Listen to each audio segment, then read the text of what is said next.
예, 오늘은 출애굽기 44번째 시간이죠. 이제 성막으로서는 놋 물두멍에 해당하는 설교를 하도록 하겠습니다. 설교 제목이 놋 물두멍입니다.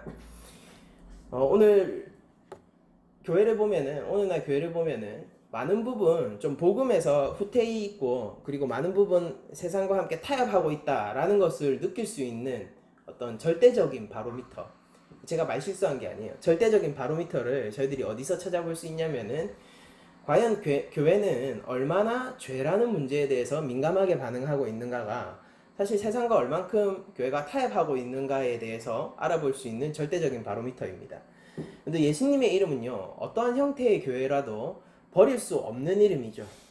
그러니까 저희가 볼 때는 복음이 사라진 교회처럼 보여도 거기에는 예수님의 이름과 하나님에 대한 예배라는 그런 개념들을 끊임없이, 그러니까 자신들의 욕망을 감추기 위한 포장지로 계속 쓰는 것을 저희들이 볼 수 있는데, 그런데 재밌는 것은 죄에 대한 문제에서만큼은 복음이 사라진 교회, 그리고 복음에 있어서 한 발 물러서고 세상과 타협하고 있는 교회들이 죄의 문제에 있어서만큼은 얘기하기를 꺼려하고, 그리고 죄의 문제를 자주 다루는 것을 두려워하는 것을 저희들이 볼 수 있죠.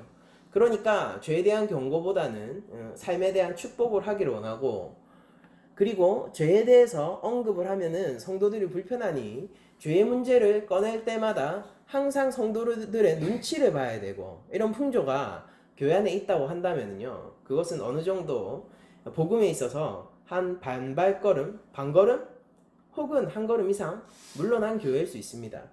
저희 한국교회의 몸살을 앓게 했던 기복주의 신앙의 그런 교회들이 한동안 굉장히 극성맞게 저희가 90년대를 지나오면서 한국교회의 몸살을 일으켰던 그런 기억을 저희들이 가지고 있는데, 그 교회들이 공통적으로 가지고 있는 하나님에 대한 그 사상이 무엇이냐면요, 이거죠. 하나님은 축복하시는 하나님이다 라고 얘기를 하는 거예요.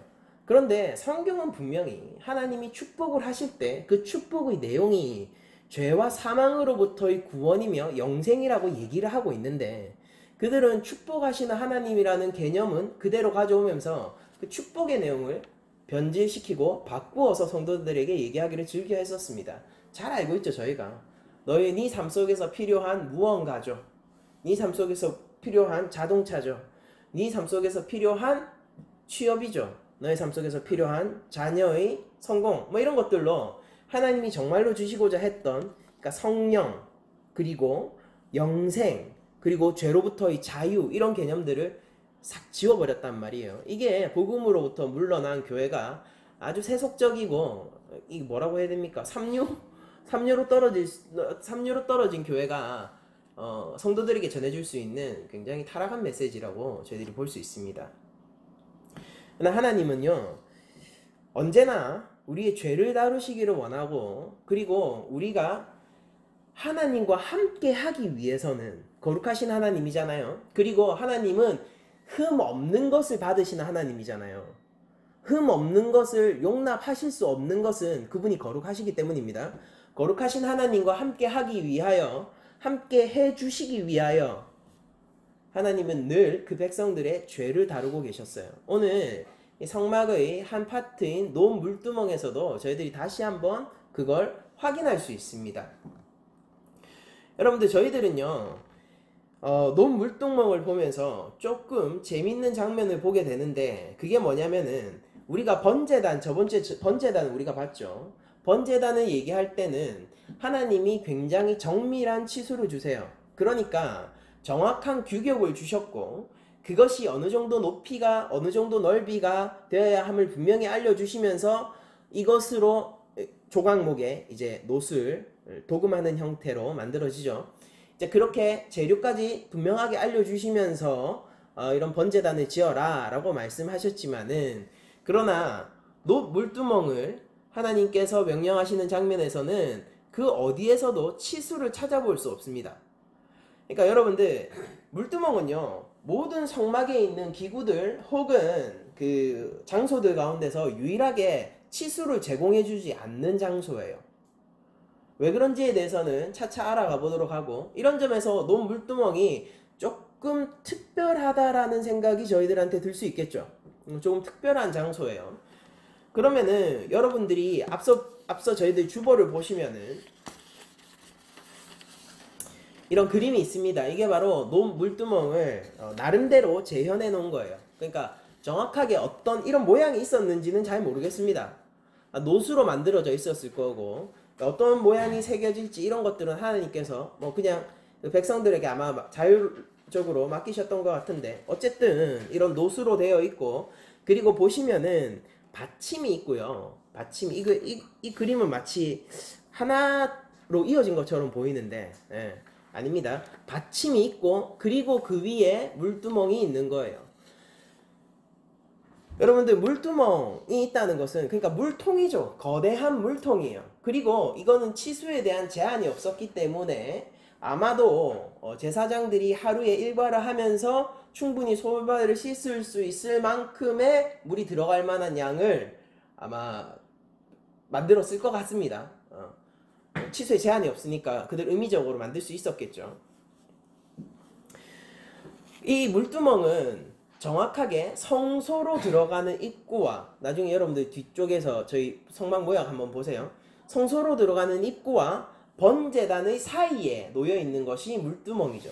그러니까 성막이라는 것은 세마포천으로 경계가 정해져 있고, 그리고 문이 있고, 문을 지나면은 번제단이 있고, 번제단을 지나면은 물두멍이 있고, 그 뒤에 성소가 있는 거예요. 그러니까 번제단과 성소를 연결하는 듯한 그림을 가지고 있는 게 물두멍인데, 이 물두멍은 일반 백성들을 위해서 존재하는 것이 아니라 제사장을 위해서 존재합니다. 제사장을 위해서 존재하는데, 특별히 제사장들의 거룩을 위해서 존재하는 게 이 물두멍이에요. 자, 여러분들, 이 물두멍이 언제 쓰이냐면요, 제사장들이 거룩한 성소로 들어가거나 제사를 드리기 위해서 뭔가 손을 씻어야 되고 발을 씻어야 할 때 물두멍이 필요합니다. 그런데 단순히 그냥 청결의 의미에서 손발을 씻는 것이 아니라, 오늘 본문을 보면요, 출애굽기 30장 21절에 이렇게 얘기하죠. 이와 같이 그들이 수족을 씻어 죽기를 면할지니라고 하나님께서는 얘기하세요. 그러니까 단순히 우리가 중요한 장소에 들어가고 중요한 종교 의식을 치르기 때문에 손발을 깨끗이 하자라는 개념이 아니라, 하나님 입장에서는 이 손발을 씻지 않으면은 죽음과 관련이 있을 것이다 라고 얘기하는 거예요. 여러분들, 이건 뭐냐면은 지금 물두멍이 하나님의 거룩과 직접적인 연관성이 있고, 또한 제사장들의 죄와 직접적인 연관이 있다는 뜻입니다. 자, 여러분들 잘 생각해 보세요. 하나님은 거룩하세요. 그래서 거룩하신 하나님에게로 나아가는 제사장, 일반 백성들은 하나님 앞으로 직접적으로 나아가는 것이 금지되어 있죠. 그런데 하나님 앞으로 직접적으로 나아가는 제사장들은요, 늘 어떤 위협에 처하게 되냐면요, 그가 거룩하지 못한 것으로 말미암아, 다시 돌려 얘기하자면은 그가 여전히 죄인인 것으로 말미암아 생명의 위협을 받게 되는 것이 제사장들이 늘 처해야 하는 입장이었다는 것입니다. 그런데 하나님은 그 제사장들의 죄를 씻기고 그 제사장의 거룩을 회복시켜주는 그 장소로서 물두멍을 만들어 두신 거예요. 그리고 물두멍에 치수에 대한 제한이 없다는 것은 무슨 얘기냐면은, 하나님의 그 죄의 용서와 그들의 제사장들을 향한 품으심에 한량이 없다라는 소리입니다. 그리고 이것은 하나님이 옛 출애굽 백성들을 바라보시는 시각과도 정확하게 동일하죠. 왜냐하면 제사장들은 그들 개인의 일만 하는 것이 아니라 온 백성들의 죄를 짊어지고 하나님 앞으로 나아가는 역할을 하잖아요. 그러니까 제사장들의 거룩과 죄의 씻음에 있어서 하나님이 한량 없이 치수 없는 하나님이시라면은, 그 백성들을 향한, 옛 백성들을 향한 하나님의 마음과 죄 씻음과 용서하심과 인내하심이 동일하게 그만큼 큰 것이죠. 어쩌면은 그 백성들을 향한 사랑으로 말미암아 제사장들에게 치수 없는 물두멍이 제공된 걸 수도 있겠죠. 자, 여러분들, 물두멍은요, 이처럼 단순히 손과 발을 씻는 것이 아니라 하나님의 임재와 거룩 안으로 들어갈 수 있도록 흠없는 거룩함을 소유하게 해주는 역할을 하고 있습니다. 물두멍이 언제 그러면은 활용되는지를 조금 찾아보도록 할게요. 먼저 속죄일, 대속죄일에 성소에 들어갈 때 온몸을 씻는 것으로 활용이 됩니다. 1년에 한 번이에요. 자, 레위기 16장 3절 4절입니다. 아론이 성소에 들어오려면 숫송아지를 속죄 제물로 삼고 순양을 번제물로 삼고 거룩한 세마포 속옷을 입으며 세마포 속바지를 몸에 입고 세마포 띠를 띠며 세마포 관을 쓸지니 이것들은 거룩한 옷이라 물로 그의 몸을 씻고 입을 것이며 라고 얘기를 하고 있어요. 이때 물로 그의 몸을 씻으라 라고 얘기할 때 그 물이 지금 이 물두멍 안에 있는 하나님이 거룩을 제공하시는, 죄 씻음을 제공하시는 물이 바로 이 물입니다. 물두멍이 일대 쓰여요. 그리고 또 언제 쓰이냐면요, 한 개인에 있어서 일생에 한 번 쓰일 때가 있어요. 물론 제사장입니다. 제사장으로서 자신이 임명을 당하게 될 때 제사장 임명식에 한 번 쓰이게 돼요.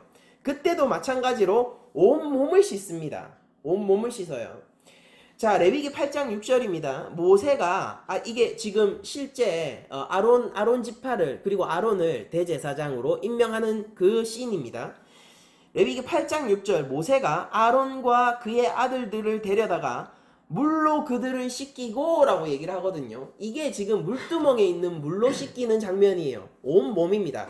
여기 나와 있는 물로 그들을 씻기고 라고 얘기할 때 이거는 그들의 손발을 씻겼다 이런 게 아니라 진짜로 그들을 씻겼다라는 소리예요. 원어적으로. 그러니까 온몸을 씻은 것이죠. 자, 제가 이것을 목욕의 개념으로 설명을 할게요. 목욕하는 물로서 물 웅덩이가, 이 물두멍이 작용하기도 하고, 그리고 또 다른 형태로 물두멍이 활용되는데 오늘 본문에 나오는 형태로 활용이 되는 거죠. 그러니까 성소에 들어가거나 내가 제사를 드릴 때마다 손발을 씻는 용도로 물두멍이 활용이 됩니다. 즉 물두멍이 그러면은 물두멍이 활용되는 것은 그것이 온몸을, 목욕의 개념으로서 온몸을 씻든 아니면 손발을 씻든 물두멍이 활용될 때는 언제나 하나님 앞에 나아가야 할 때, 제사장이 하나님 앞에 나아가야 할 때는 항상 물두멍이 필수적으로 사용된다는 것을 저희들이 알 수가 있어요. 즉 하나님은 물두멍을 통하여서 제사장들이 내 앞으로 나오게 하는 그런 기능을 여전히 제공할 수 있음을 다시 한번 확인할 수 있습니다. 그것이 목욕의 개념도 있고요. 이거 되게 중요해요. 잘 생각하세요. 목욕의 개념도 있고, 그리고 손발을 씻는, 수족을 씻는 개념도 있어요. 이 두 개념은 분리되어 있습니다. 조금 더 정리를 해보죠. 자, 그럼 여기까지 내용을 저희가 머릿속에 한번 넣어봅시다. 하나님은 거룩하십니다. 그러므로 앞에 나아가는 자도 거룩해야 합니다. 하나님 앞으로 나아가는 자는, 물두멍이 항상 하나님 앞에 나아갈 때 쓰이죠. 하나님 앞으로 나아가는 자는 거룩해야 되기 때문에 제사장의 거룩은 필수적인 요소가 됩니다. 필수예요. 제사장의 거룩은 옵션이 아니라 필수입니다. 그런데 여기서 제사장에게 이런 거룩을 제공하는 장소가 물두멍의 장소입니다. 여기서 한 번 더 들어갈게요. 그리고 또한 거룩이라는 것은 죄 없음의 개념이기 때문에, 거룩은 죄 없음의 개념이에요.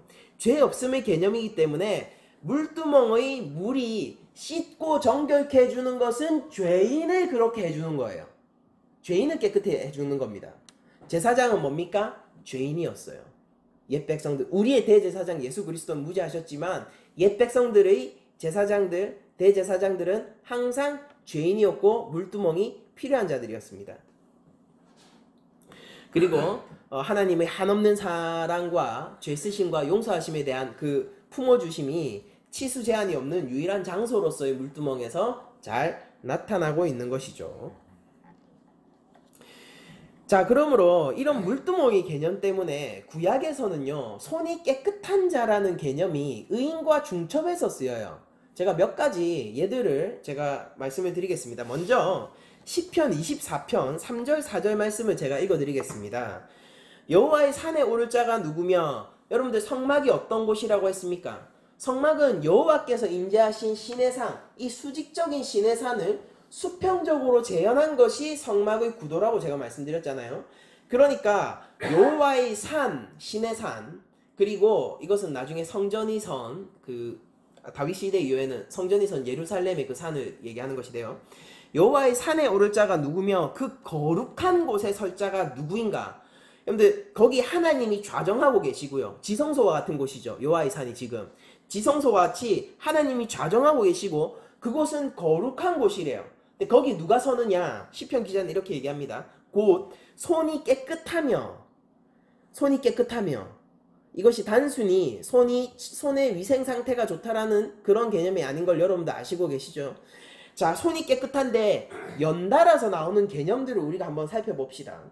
손이 깨끗하며 마음이 청결하며 뜻을 허탄한 데 두지 아니하고 거짓 맹세하지 아니하는 자로다 라고 얘기를 하고 있어요.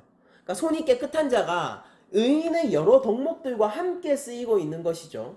조금 더 읽어보겠습니다. 그러면은 손이 깨끗하고 마음이 청결하고 뜻을 허탄한 데 두지 않고 거짓 맹세하지 않은 자는 어떻게 되느냐? 그는 여호와께 복을 받고 구원의 하나님께 의를 얻으리니. 구원의 하나님이에요. 출애굽 하나님 맞죠? 구원의 하나님께 의를 얻으리니 이는 여호와를 찾는 족속이요 야곱의 하나님의 얼굴을 구하는 자로다 라고 시편 기자가 고백하고 있거든요. 여러분들 여호와의 산에 오르는 자 그리고 그 거룩함 앞에 설 수 있는 자에 대한 첫 번째 선결 조건이 뭐였었냐면은 손이 깨끗한 자라고 나옵니다.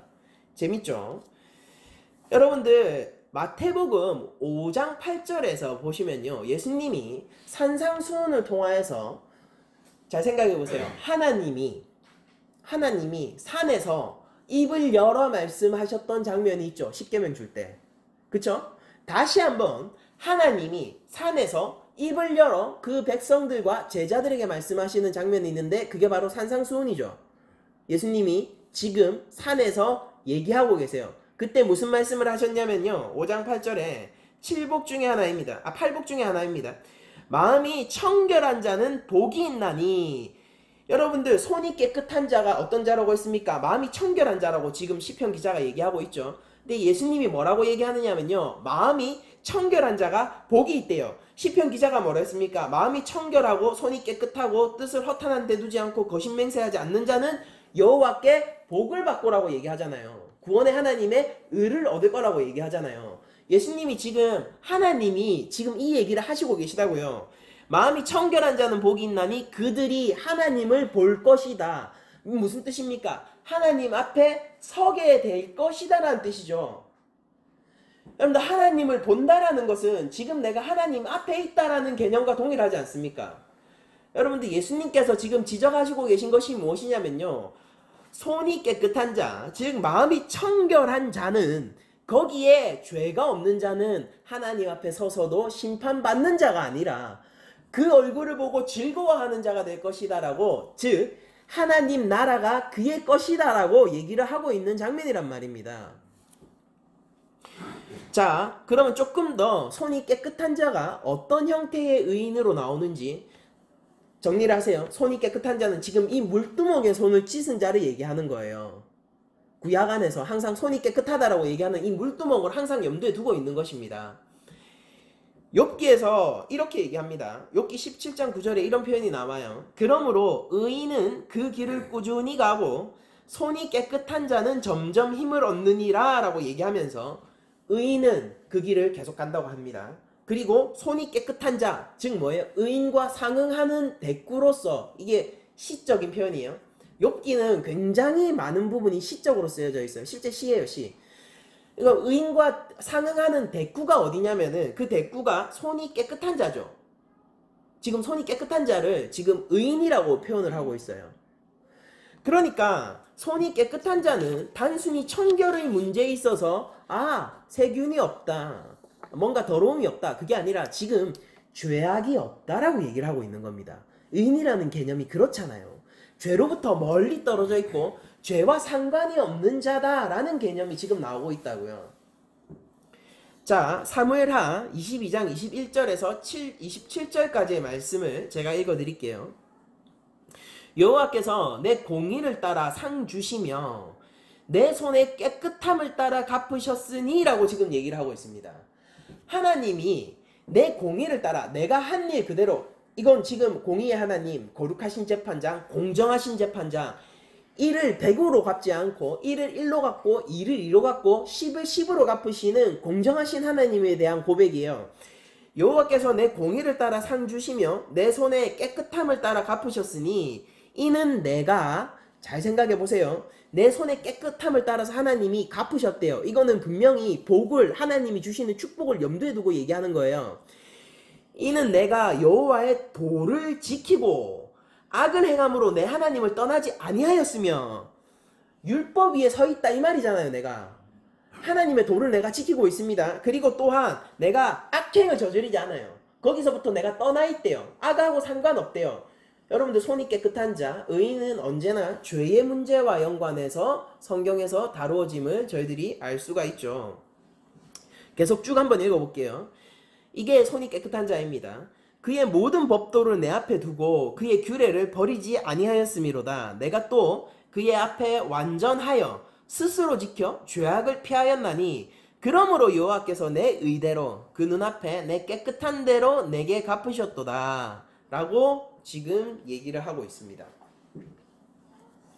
그러면은 이 손을 씻는다는 것, 제사장들이 손을 씻는다는 것은 하나님 앞에서 자신의 죄들을 해결하고 죄 씻음을 통하여서 거룩해 하며, 그 거룩한 사람은 하나님의 율법에 있고 허탄한 데 마음을 두지 않고 오직 하나님만 바라보며 죄악을 미워하고 죄악을 행하지 않고, 죄악을 미워할 뿐 아니라 죄악을 행하지 않고 하나님의 도를 지키며 하나님의 뜻대로 살기를 원하는 사람이 손을 씻은 자겠네요. 물두멍에서. 그리고 그게 어떤 규례입니까? 제사장은 그렇게 살았어야 했겠네요. 맞죠? 여기서 물두멍에서 손을 씻는다는 게 바로 그 의미를 가지고 있는 거예요. 구약적으로.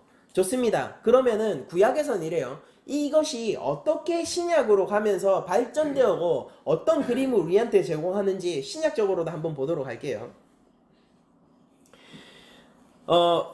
예수님 때가 되면요, 지금 분명히 이 구약에서는 이 물두멍에 손을 씻는 이 정결 예식의 규례죠. 이 정결 예식의 규례가 제사장에게만 국한되어 있는 것을 볼 수 있는데, 예수님이 오셨던 그 로마 시대죠. 로마 시대를 딱 가보면은 이 규례가 뭔가 유대인들 사회 안에서 발전되어 있고 뭔가 변형되어 있음을 저희들이 발견하게 돼요. 마가복음 7장 1절 이하를 제가 읽어드리겠습니다. 바리새인과 또 서기관 중 몇이 예루살렘에서 와서 예수께 모여들었다가 그의 제자 중 몇 사람이 부정한 손, 곧 씻지 아니한 손으로. 지금 예수님은 그냥 가정에서 일반적인 식사를 하시고 계신 거예요. 그런데 제자들과 그 식사를 하고 있는 것을 보고 바리새인들이 지금 뭐라고 느끼고 있냐면은, 부정한 손, 씻지 아니한 손으로 떡을 먹는 것을 보았더라 라고 지금 느끼고 있어요. 정결 예식이 지금 어디까지 퍼져 있습니까? 일반 가정에까지 퍼져 있죠. 좀 확장되어 있는 형태로 예수님 시대에 나타납니다. 계속 읽어볼게요. 바리새인들과 모든 유대인들은 장로들의 정통을 지키어, 그러니까 이게 율법이 아니라 장로들의 전통이에요. 발전되어 온 뭔가 율법의 격가지 같은 규례들이라는 소리입니다. 장로들의 전통을 지켜 손을 잘 씻지 않고서는 음식을 먹지 아니하며, 또 시장에서 돌아와서도 물을 뿌리지 않고서는 먹지 아니하며, 그 외에도 여러 가지를 지키어 오는 것이 있으니 잔과 주발과 녹구름을 씻음이러라. 이에 바리새인들과 서기관들이 예수께 물어 어찌하여 당신의 제자들은 장로들의 전통을 준행하지 아니하고 부정한 손으로 떡을 먹나이까? 지금 생명의, 영원한 생명의 떡이신 예수님 앞에서 지금 이 감히 이 이르기를 하고 있는 거예요. 부정한 손으로 떡을 먹나이까?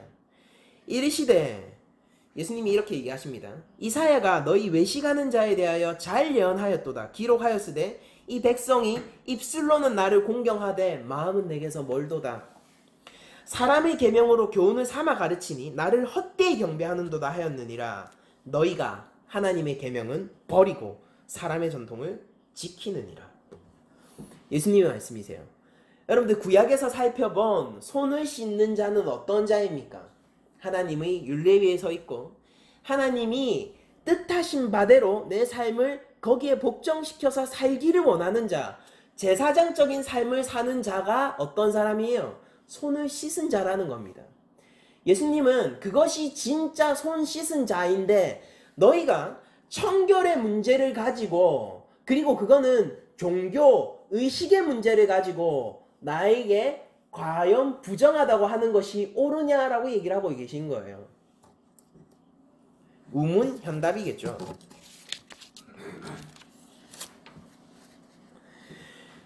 출애굽기에서는 물로 인한 정결 예식이 오로지 제사장한테만 국한되어 있었습니다. 그런데 예수님이 오셨을 때, 이 땅에 오셨을 성육신의 때에 이르러서는 이 개념이 발전해서 모든 유대인들이 제사장처럼 살아야 하고 모든 집은 성전과도 같아야 한다는 개념으로 발전했다는 것을 오늘 본문에서 볼 수 있어요. 마가복음 7장에서.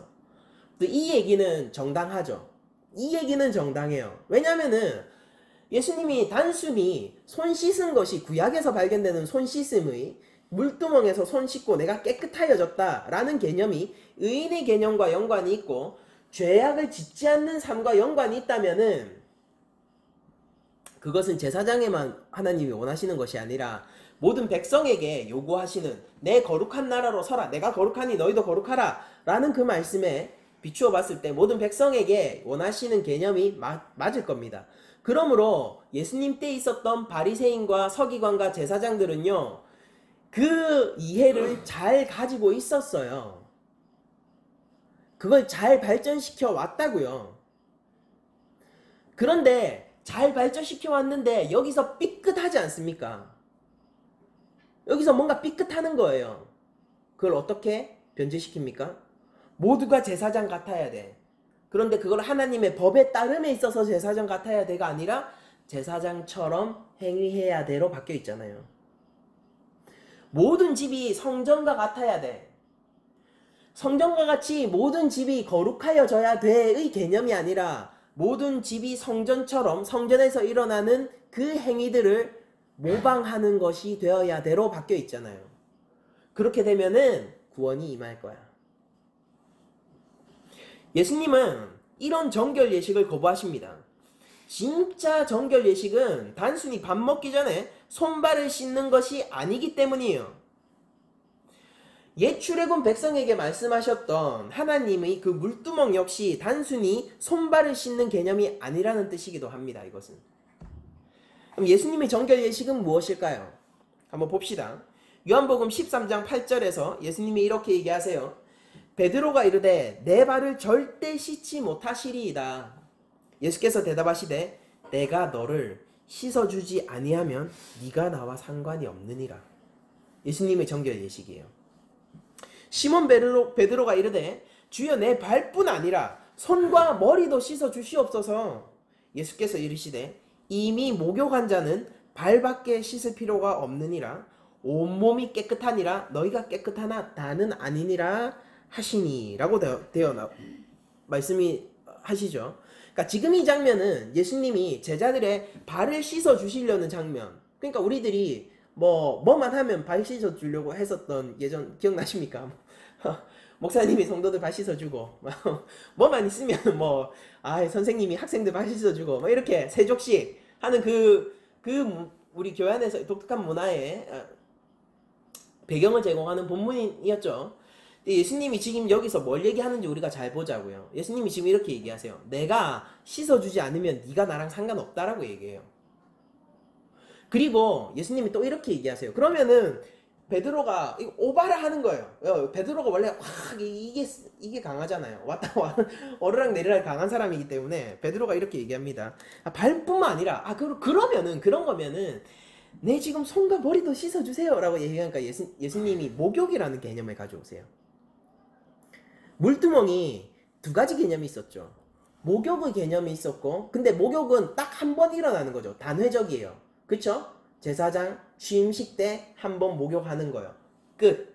그 뒤로 목욕은 필요 없습니다. 대속제일이 뭐예요? 1년 가는데 딱 한 번 이스라엘 전체의 모든 죄를 사하는 날, 궁극의 날, 궁극의 하나님이 죄 씻음의 날, 그때 딱 한 번 대제사장이 목욕을 해요. 그럼 한 번 일어나면 두 번은 안 일어나요. 그건 단회적입니다. 그리고 또 물두멍에서 계속해서 일어났던 일이 뭡니까? 손과 발을 씻는 거였죠. 목욕은 아니에요. 계속 물두멍이 활용되는 거예요. 자, 잘 생각해 보세요. 예수님이 지금 두 가지 계명을 가지고 오십니다. 너는 목욕했기 때문에 발만 씻으면 돼라고 얘기해요. 예수님이 정확하게 나누고 계세요, 지금. 아니, 발 씻는 거나 그럼 손과 머리도 함께 씻는 거랑 무슨 상관이에요? 이게 청결의 문제라면 말입니다. 예수님은 지금 이걸 청결의 문제로 다루고 계신 것이 아니에요. 지금 가르침을 주시고 계신 거고 구원의 문제와 함께 엮어서 다루고 계십니다. 예수님이 얘기하세요. 우리 교회에게 말씀하십니다. 교회야, 목욕한 자에게는 이제 2번의 목욕은 필요 없고 너는 손과 발만 씻으면 돼 라고 얘기하세요. 그런데 그 손발 씻는 것을 계속해서 잘 씻어야 돼 라고 예수님이 얘기하고 계신 겁니다. 물두멍의 개념과 정확하게 일치하죠. 성경을 보면요, 온몸을 씻는 개념은 주로 예수 그리스도의 보혈로 정결케 되는 것을 의미해요. 자, 히브리서 10장 21절 이하를 읽어드리겠습니다. 또 하나님의 집 다스리는 하나님의 집을 다스리는 큰 제사장이 계심에 우리가 마음의 뿌림을 받아 악한 양심으로부터 벗어나고 몸은 맑은 물로 씻음을 받았으니, 예수님의 보혈을 의식하고 있는 그 단어, 심지어 여기 나오는 예수님이 대제사장이에요. 자기 자신을 제물로 바쳐 하나님 앞으로 나아가는 대제사장 예수 그리스도를 너희가 그 제사장에게 물로 씻음을 받아야 된다라고 얘기해요. 이건 지극히 그리스도의 십자가 보혈을 의식하고 있는 단어이죠. 맑은 물로 씻음을 받았으니 참 마음과 온전한 믿음으로 하나님께 나아가자. 계시록 7장 13절 이하를 읽어드리겠습니다. 요한계시록 7장 13절. 장로 중 하나가 응답하여 나에게 이르되 이 흰옷 입은 자들이 누구냐? 또 어디서 왔느냐? 내가 말하기를 내 주여 당신이 아시나이다 하니 그가 나에게 이르되 이는 큰 환난에서 나오는 자들인데 어린 양의 피에 그 옷을 씻어 희게 하였느니라 라고 얘기하면서 보혈이 굉장히, 이게 분명 피는 빨간색일 거 아니에요. 빨간색인데 거기 씻었는데 너무나도 깨끗한 흰색이라고 합니다. 여러분들, 그 어린 양의 피가 뭔가 깨끗해 하고 정결케 하고 정결을 넘어서 거룩해 하는 기능을 가지고 있다는 것을 우리는 성경의 곳곳에서 발견할 수 있습니다. 요한 1서 1장 9절에서 이렇게 얘기해요. 요한이 만일 우리가 우리 죄를 자백하면 그는 밉보시고 의로우사 우리 죄를 사하시며 우리를 모든 불의에서 깨끗하게 하실 것이다. 이 깨끗게 한다는 게 클렌징이에요. 클렌징. 여러분들, 우리는 물두멍에서 우리도 여전히 무엇인가를 씻어야 하는데, 그게 뭐냐면은 우리의 죄악과 우리의 악한 마음을 예수 그리스도의 보혈로 목욕해야 한다라는 개념을 우리가 물두멍에서 도출할 수 있습니다. 우리는 그러해야 돼요. 오늘날 교회에도 하나님의 영적 물두멍이 필요한데 그게 바로 예수 그리스도의 보혈인 거예요. 그리고 예수 그리스도의 보혈은요, 수치가 없으신 보혈입니다. 한없는 사랑이라고 얘기할 때 우리가 찬송가에 그런 가사가 있잖아요. 하늘을 두루마리 삼고 바다를 먹물 삼아도 그 하나님의 사랑을, 한없는 사랑을 기록하지 못할 것이다 라는 그 찬송은 참으로 옳은 찬송입니다. 우리가 예수 그리스도의 보혈 앞에 섰을 때, 그것이 우리의 삶을 덮어갈 때, 내 온몸이 그리스도의 보혈 안에서 자유케 될 때, 이게 구원의 하나님이 지금 출애굽 노예로서 신음하고 있는 그들에게 주신 규례잖아요. 물두멍이.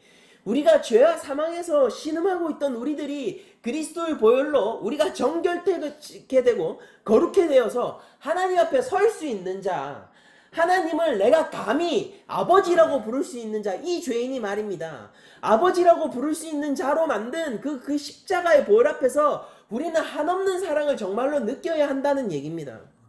진짜 그런 거예요. 우리는 예수 그리스도의 보혈로 말미암아 살아났고요, 그뿐 아니라 하나님 앞에 서 있는 존재입니다. 여러분들, 이것이 얼마나 큰 것입니까? 하나님 앞에 서 있는 존재다라고 얘기할 때 성도들은 감격한단 말이에요. 교회는 감격한다고요.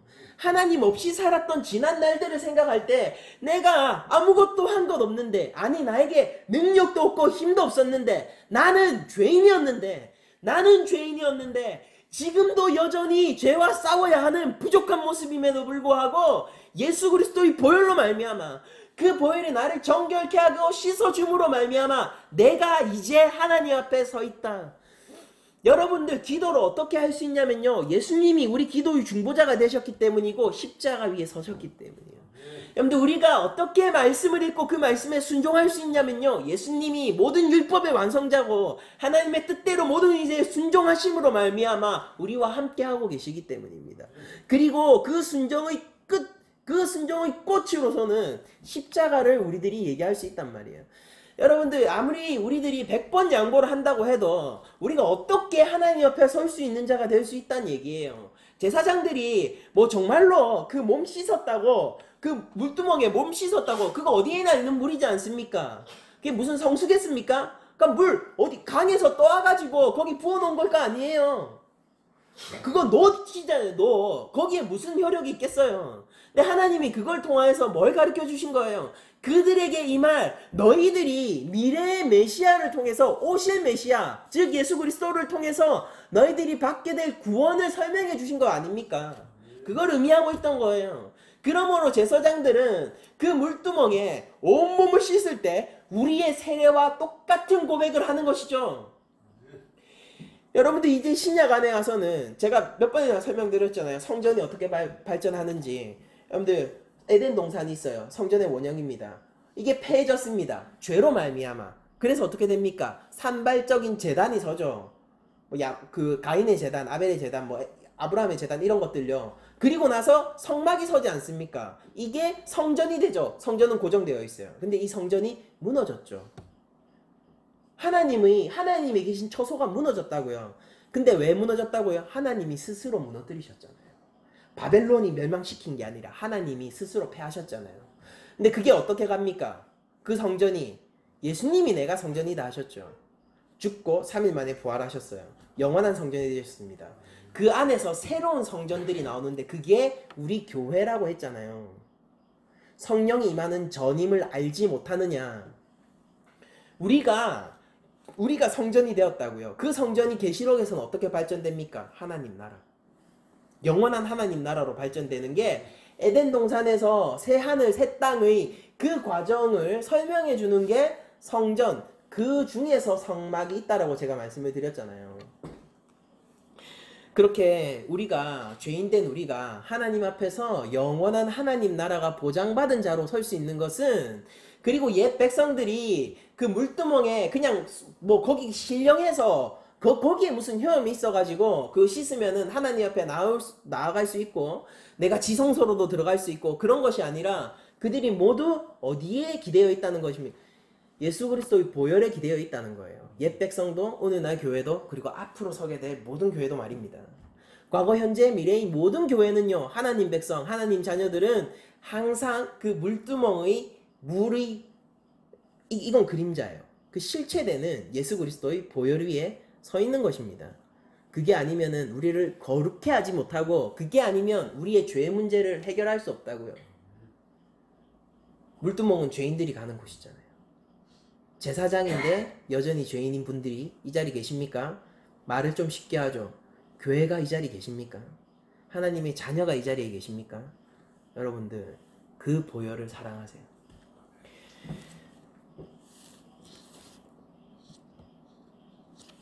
그런데 우리가 또 한 가지 봐야 되는 게, 예수님이 분명히 목욕의 개념을 얘기하셨으면서도 또 손발 씻는 것, 즉 발 씻는 것의 개념을 따로 두셨다라는 것입니다.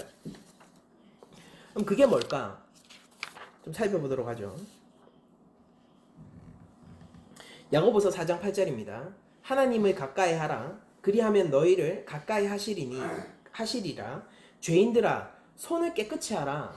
두 마음을 품은 자들아, 마음을 성결하게 하라. 지금 야고보가 뭐라고 얘기하냐면요, 죄인들한테 손을 깨끗이 하라 라고 얘기하면서 두 마음을 품은 자들아 마음을 성결하게 하라 라고 얘기를 하고 있습니다. 이거 지금 무슨 얘기냐면은 너희들 매일매일 그것을 해라고 지금 얘기하고 있는 거거든요.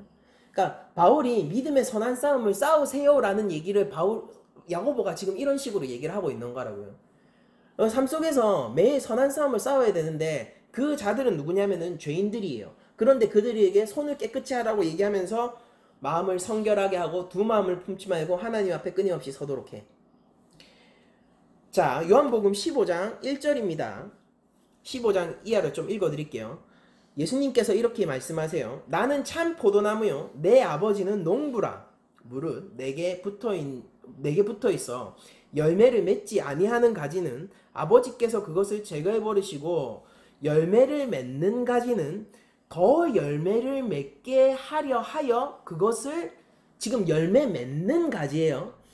안 맺으면 버린다는 거예요. 근데 열매를 맺고 있으면은 그것이 더 열매 맺게 하기 위하여서 그것을 깨끗하게 하시느니라 라면서 클렌징이에요. 이것도 그 물 씻음의 개념이 여기도 동일하게 등장합니다.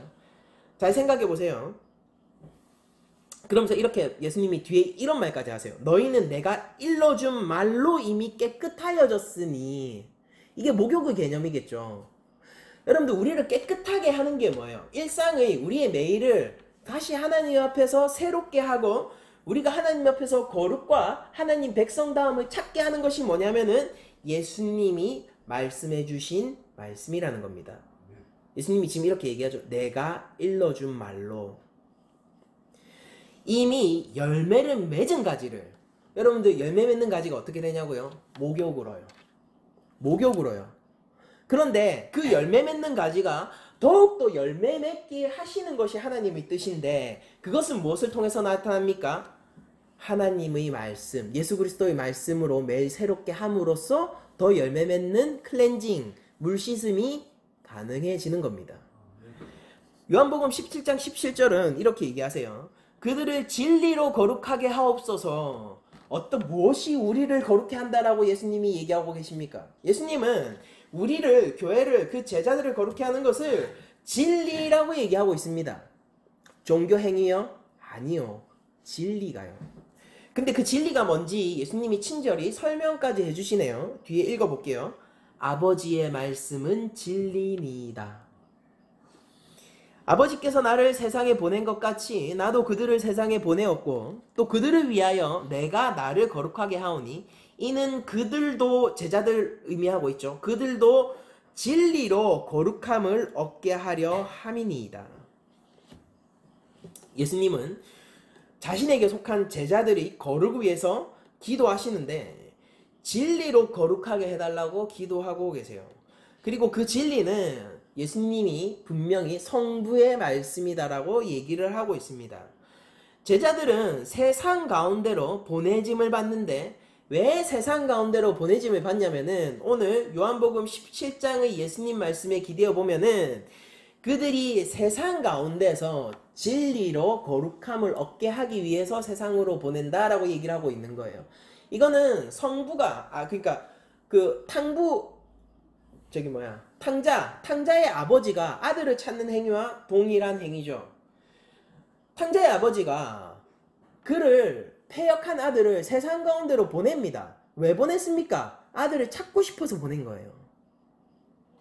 근데 정작 그 집안에 있던 첫째 아들은 어떻게, 잃어버린 아들처럼 보이잖아요. 근데 탕자의 아버지가 세상 가운데 아들을 보냄으로써 그 아들이 참 거룩을 찾아오는데 그 거룩이 뭐예요? 내 아버지의 집은 참으로 먹을 것이 많은데 라고 얘기하면서 아버지의 집, 아버지를 목적으로, 인생의 목적으로 바뀌어 나가는 그 상황을 만들기 위해서, 그것을 위하여서, 그 참 거룩을 만들기 위해서 세상 가운데로 보내잖아요. 아버지가 아들을 찾는 방법이라고요. 우리가 왜 세상 가운데서 고난을 당하냐고요? 예수님이 왜 십자가를 지고 걸으라고 하냐고요? 왜 성도의 표징이 다른 것도 아닌 고난이냐고요? 여러분들 걱정하지 마세요. 우리 하늘아버지가 우리 교회를 찾는 방법이세요. 그리고 이 가운데서 하나님께서 우리를 인도해 나가시는데 그 인도하시는 지표가 무엇이냐면은 말씀입니다.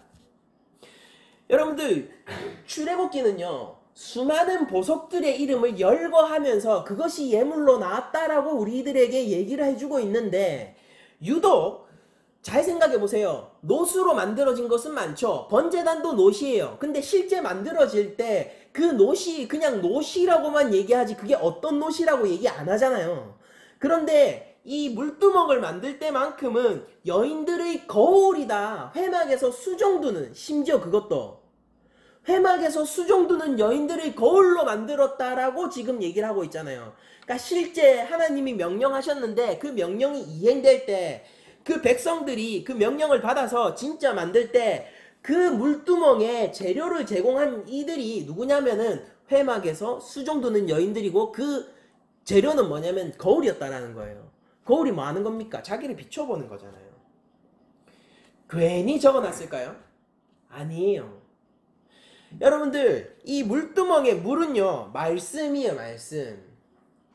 말씀으로 자기를 비추어 보고 그 진리 가운데 서서 내가 그리스도 십자가의 그 보혈로 말미암아 살아난 그 감격으로 매일매일을 죄에서 멀리하고 내가 이제 예수 그리스도와 함께 살아가는 성령 충만한 삶을 갈구하는 것이 바로 물두멍에서 손발을 씻는 사람의 삶이라는 겁니다.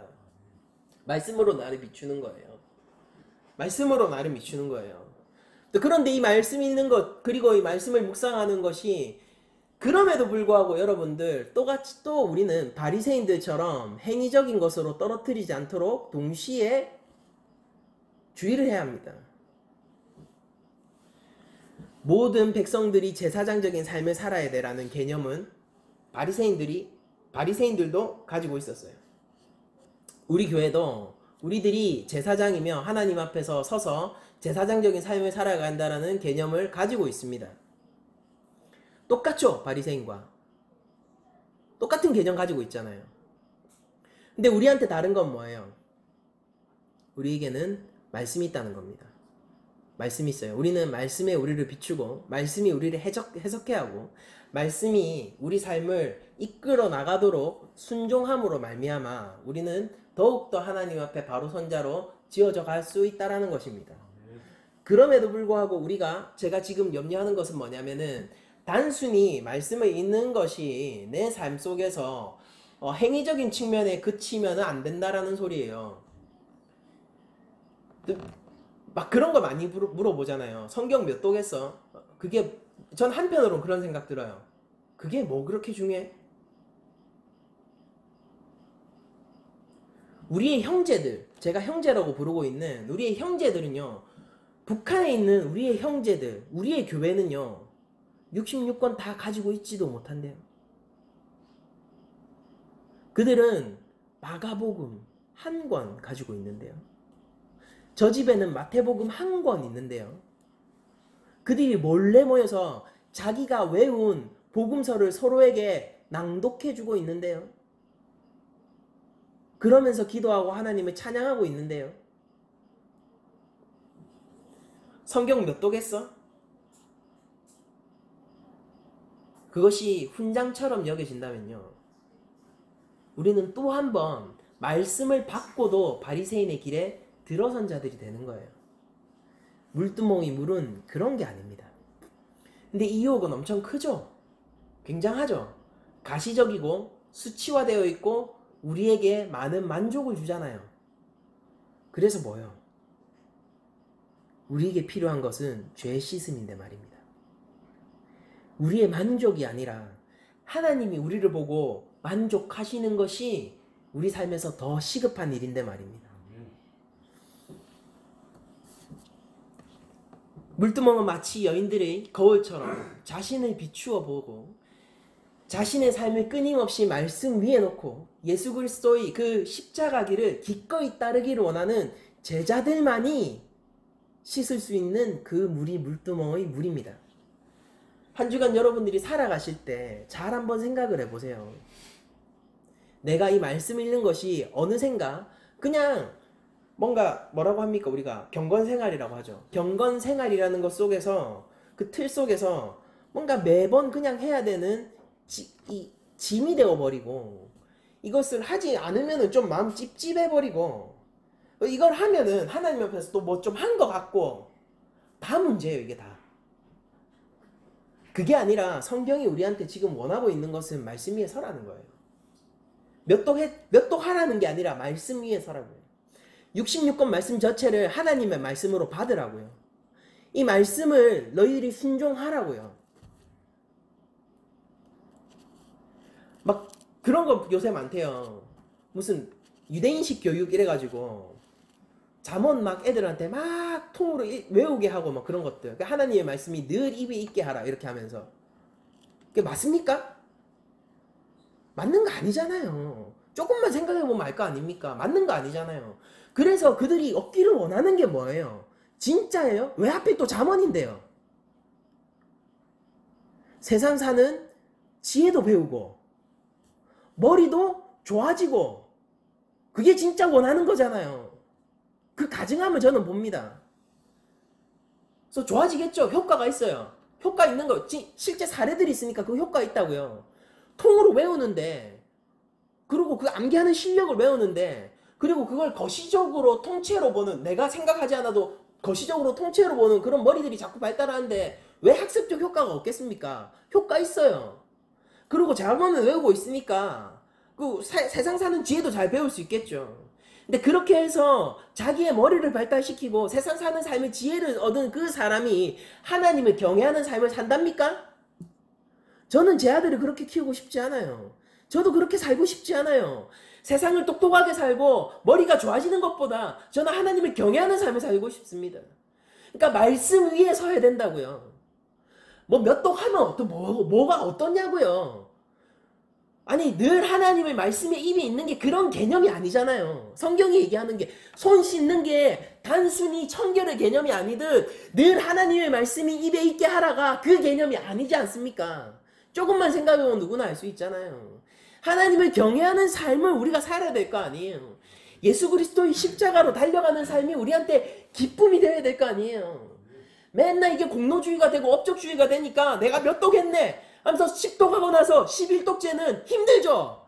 왜냐면 나는 10이라는 숫자를 달성했잖아요. 그러니까 맨날 성도들한테 이런 얘기 하잖아요. 아 해봤는데 그거 조금 넘어가면 할만해. 왜 할만합니까? 11독 했으면 아직 15까지 멀었잖아요. 솔직히 그런 거 아니에요. 까놓고 얘기해서. 근데 하나님의 말씀 위에 있어야 된다고요. 우리가. 그게 아니라 물두멍은 제사장을 청결케 하고 죄 씻음을 주던 것입니다. 제사장이 구약 안에서 손 씻은 자가 누구예요? 의인이에요. 의인. 우리 교회도 하나님 앞에서 의인이어야 한다고요. 말씀 위에 있어야 하고 말씀으로 나를 비추고 말씀이 나를 쪼개도록 허락해야 한다는 것입니다. 맨날 말씀 가지고 내가 해석하고 말씀 가지고 내가 다루고 틀렸어요. 말씀이 나를 다루게 해야 돼요. 말씀이 나를 해석하게 해야 돼요. 말씀이 내 삶을 이끌고 갈 때 그것을 기쁨으로 받을 수 있어야 됩니다. 그것이 성령 충만한 삶입니다. 여러분들 성령 충만함을 받으라고 얘기할 때 성경 그 어디에서 성령 충만하면은 이런 신비한 현상이 일어난다고 얘기합니까? 성경 어디 구절에 있어요? 제발 들고 와보세요. 성경에서 성령 충만한 얘기를 할 때는 언제나 경건의 삶을 얘기하고 있잖아요. 성령 충만한 삶을 살아라. 바울이 항상 성령으로 마치게 너희가 육체로 시작하였다가 성령으로 시작하였다가 육체로 마치겠느냐.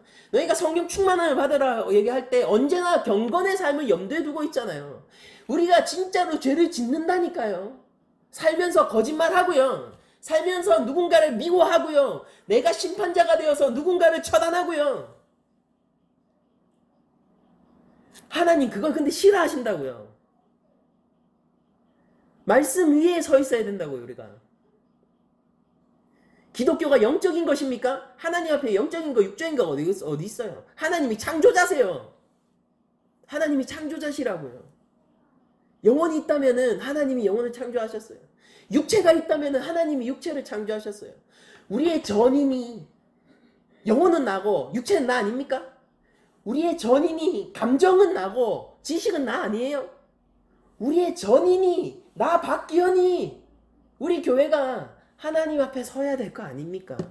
물두멍에 그 물두멍의 물에 씻은 자는 물 씻음 죄 씻음을 받은 자는 하나님 앞에 설 수 있잖아요. 마음이 청결한 자는 아버지를 본다라고 예수님이 얘기하시잖아요. 거짓말 아니라고요.